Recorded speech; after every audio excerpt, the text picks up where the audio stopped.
I do know in Atlanta, it is critical. They are on the brink of elimination, and you're talking about Trae Young being so important, guys. It was his second straight game with that bone bruise in his foot. We saw him grimacing as he tested it out on the court before the game, so he just was not able to go. Perk, seeing as you have proclaimed from the mountaintop that Trae Young is everything to this team, how cautious should Atlanta be with their young superstar, especially since, and Vince, I'm sure you're going to chime in with this, we know Trae, if he can play, he's going to try to play. So what do you think the franchise should do in terms of his overall health? Well, I think they should sit him out for the rest of the postseason. I mean, especially this series, for the simple fact he's 22 years old, right? It's going to be a short turnaround. You don't want to risk anything, any other type of injuries. On top of that, watching him in the pregame and watching him go through the little shoot-around or pregame warm-ups, he was in pain. So I don't see a big difference in 48 hours that's going to help the situation. He's still going to be in pain for Game 6 if they test it out. So I will protect this young superstar by all means necessary. Right now, they overachieved, in my opinion. The Hawks have something to build on. They're in the Eastern Conference Finals. Trae Young, this was his coming out party. He put the world on notice. If they lose this series to the Bucks, no one would care. They would still get the Hawks their flowers along with Trae Young. I would sit him out for the rest of this series. I would say this. If we're in the fire as players, we're that close to an opportunity to play in the finals. You want to see what you can get out of him as the players, out of yourself if you're injured for Trae Young. So I say, I understand what you're saying, Perkins, sitting him down. But my thing is, let's just see what 48 hours does for him. That's all I'm saying.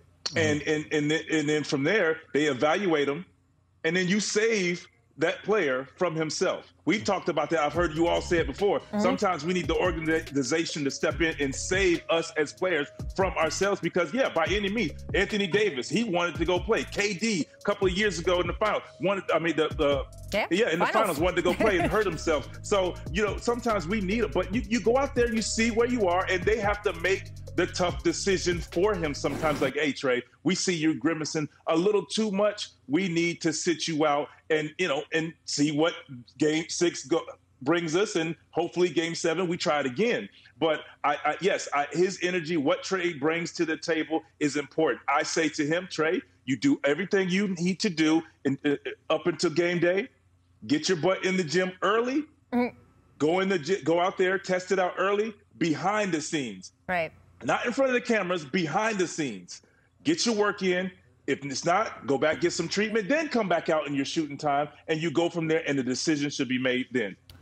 Now, this is what I like about Trae, and I think why the basketball world, not just the fans, have fallen in love with the little guy that can do all the things. Right. The reason why the basketball community, all the guys here on this chain, Rachel, everybody, is because Trae puts himself in a position of eliteness. Yes. He looks around and sees James Harden hobbled and trying. He goes out there and sees Anthony Davis hobbled and trying. He sees Chris Paul, and he considers himself, which he is, one of those guys. And I think that's the hardest part. He looks at Anthony Davis and says, I believe that I am one of the top players in this league, and this is what top players do. They will go out and they will risk it all in these moments. And so that's why I have so much respect for him. But if he can't go, he can't go. But I do know this. As Trae continues to progress in his career and progress in opportunities, I know this. If there's any opportunity for Trae to get out there, he will, because he considers and he's looked at the great players that are playing today that have tried their best and have done everything, and that's what he's trying to do. Can I be the Anthony Davis that does something? Well, Anthony Davis ended up being hurt. Can I be the James Harden? Well, James Harden did his best, but he wasn't there. Well, sometimes those gestures actually mean something. And that's what he's trying to do. In my opinion, it's not fake hustle to do it in front of other people. No. It's that it actually means something to the rest of the guys. He got on the court, not the back court in the back with the trainers, but he came out with us onto this court, tried to shoot on this basket we will be shooting on all night, and he couldn't, but he tried. He made it that close. And I do think psychologically means something. It does matter. I don't know, you guys played, but I see it on guys' faces when the other guy is out there. This is the problem that I have with what y'all saying. When people was talking about Anthony Davis and questioning whether or not he should play or give it a shot, he went out there for 5 minutes. 5 minutes, and then all of a sudden the world blew up, and everybody was like, the training staff, the doctors over there, they need to be fired for putting them in position to go out there on the court and look that way.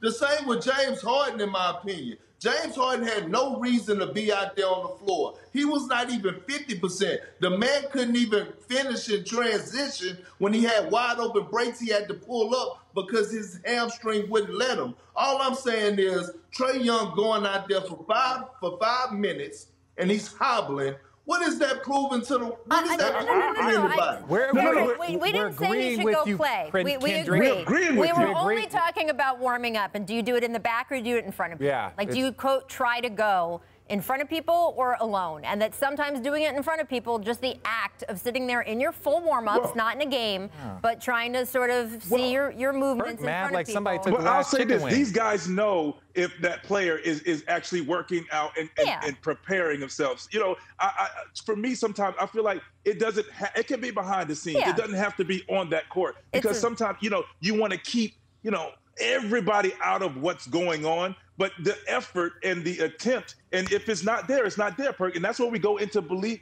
to what you're saying, Perk. Yeah, if that guy's not ready, he's not ready. He's not ready. But the organization has to step in and say, no, save him from future injuries. I certainly, look, we only know what we see and hear in public. It certainly seemed like that's what happened in the last game. I mean, Trae was trying and trying and trying and trying. And they made the decision not to. It felt like they were like, it was the right decision. Yeah, okay, young fella, like we're good. And in fact, they were good without him last night. Not as much, so it will be interesting to see what happens in their elimination game just tomorrow.